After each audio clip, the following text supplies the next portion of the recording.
Hello and welcome to the morning sports briefing here on Thursday, the 4th of March. Hi, I'm Paul and I'll be your host this morning in the news today.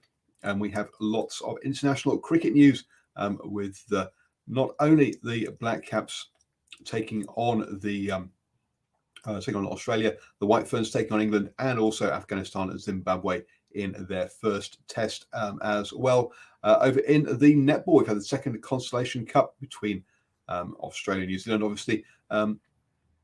In rugby, we've had news around the Rugby World Cup 2021 that it might not be happening then. It may be moving to 2022. We've got coverage of the basketball in the NBA and the NBL. We'll also bring up to speed with what's happening in the Gulf, as well as some more fantastic news for Kiwis with the skiing. This is your best way to start the day, up to speed with all of the important sports news.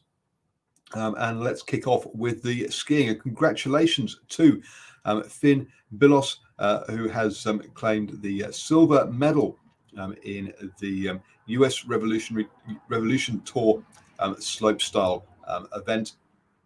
This is the first time that he's been able to compete for 13 months due to a broken collarbone and obviously COVID as well. So a great comeback or to action for him,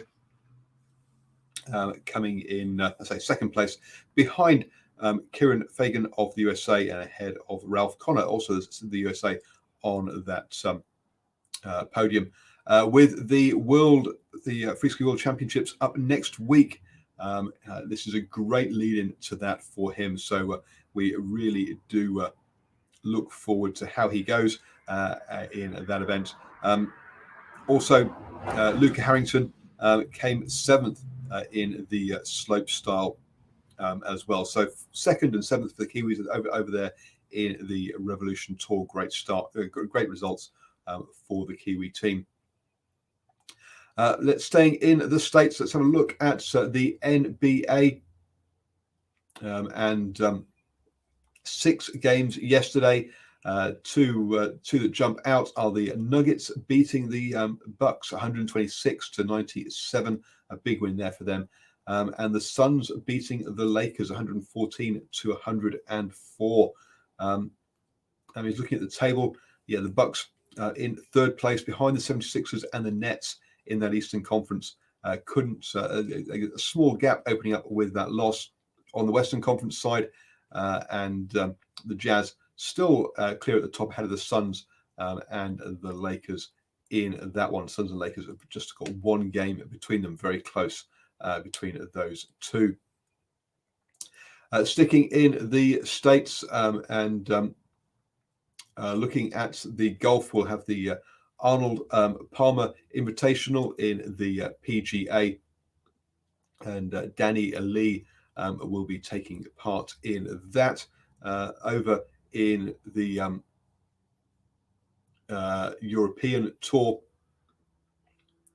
they're taking the weekend off.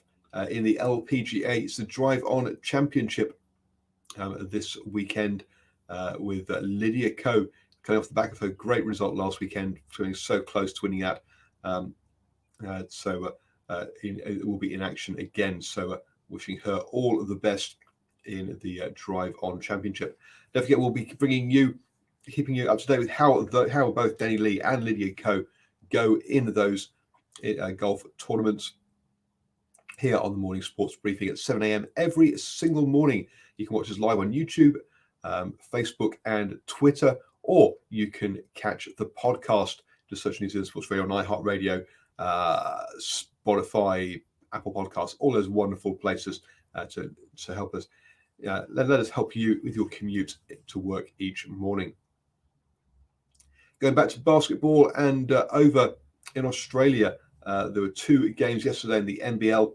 The Wildcats beat the Southeast Melbourne Phoenix 93-92, and the Breakers took on the Bullets. The Breakers came out all guns firing, winning the first quarter 27-12. Whilst the Bullets tried to mount a fight back, the Breakers kept them at distance through the second and third quarters before they evened up the fourth quarter to win that one there. Leading the breakers was Corey Webster with 21 points in that one for the Bullets. They were led by Vic Law with 19.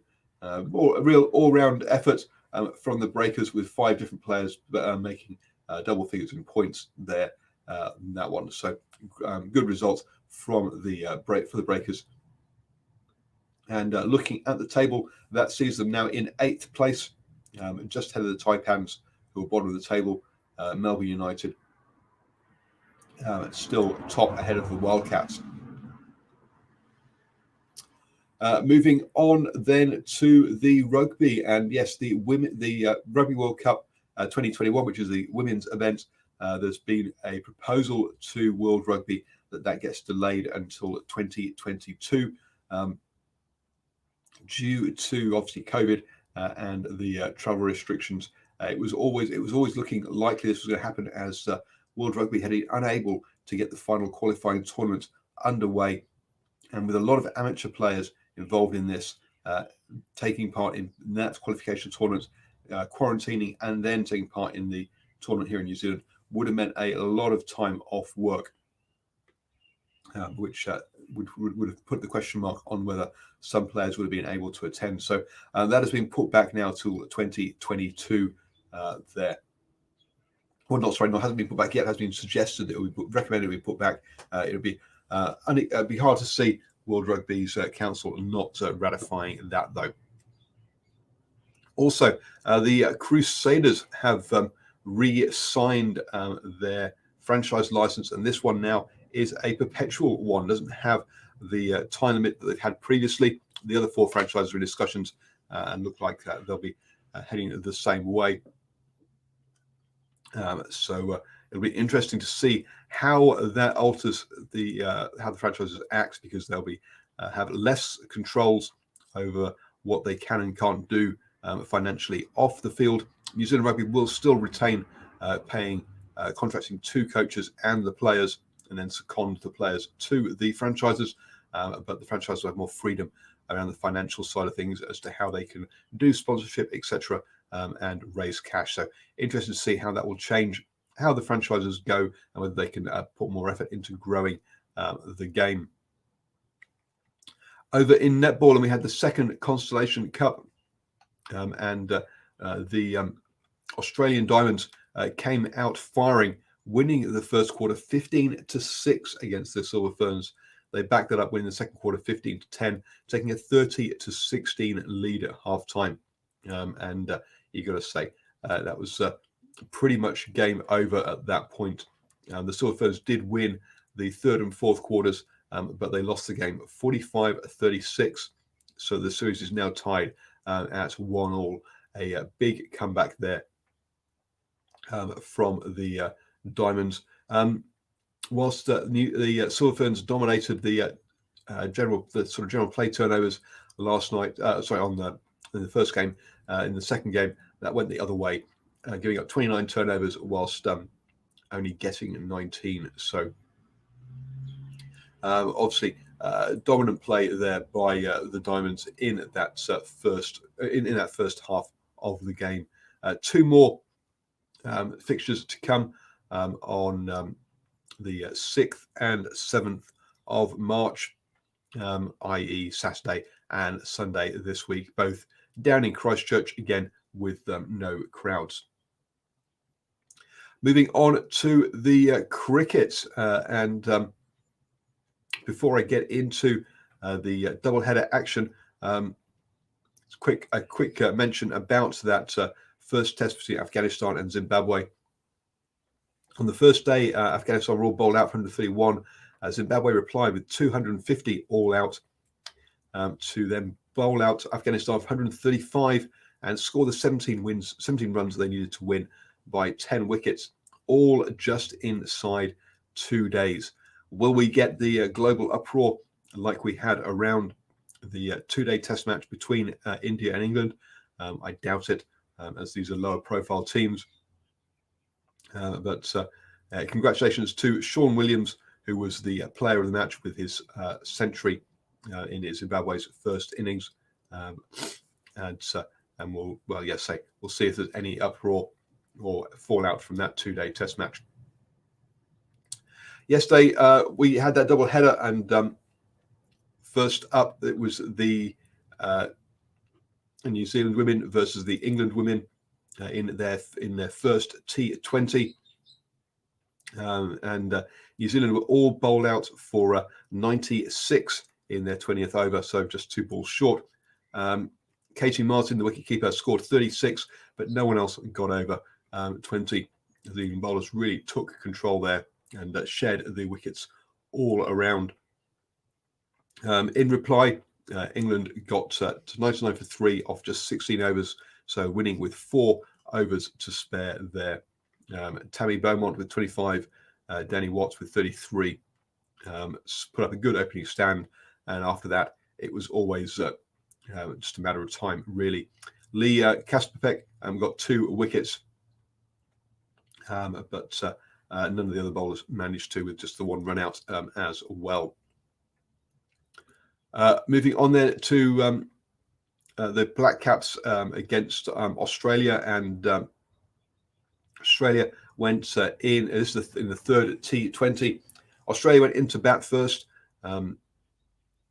Matthew Wade went early for just 5 runs, but then Aaron Finch with 69, Josh Philippe with 43, and Glenn Maxwell with 70 powered Australia to 208 off their 20 overs. Ish Sodhi again leading the bowling for the Black Caps with 2 wickets from his 4 overs. In reply, Martin Guptill got 43 at the top of the innings, but he lost Tim Seifert and Kane Williamson early on.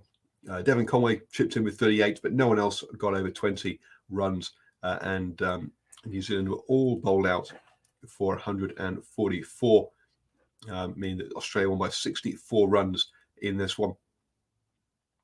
A big hat tip to Ashton Agar, who took 6 wickets with his spin bowling for 30 runs off his 4 overs, really bamboozling the Kiwi batsmen as he took Conway, Phillips, Neesham, Chapman, Southey, and Jameson.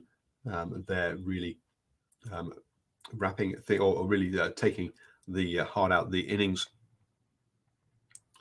You have now started the day the best way up to all of the important sports news. Don't forget to join us at 8 p.m. this evening for the Super Rugby preview show, where we'll go through all 4 of the teams, all 4 of the games that are coming to you this weekend, including the Chiefs versus the Hurricanes, where we've got Bryn Gatland will be in that number 10 jersey. Dave McKenzie slipping back to 15 for the Chiefs.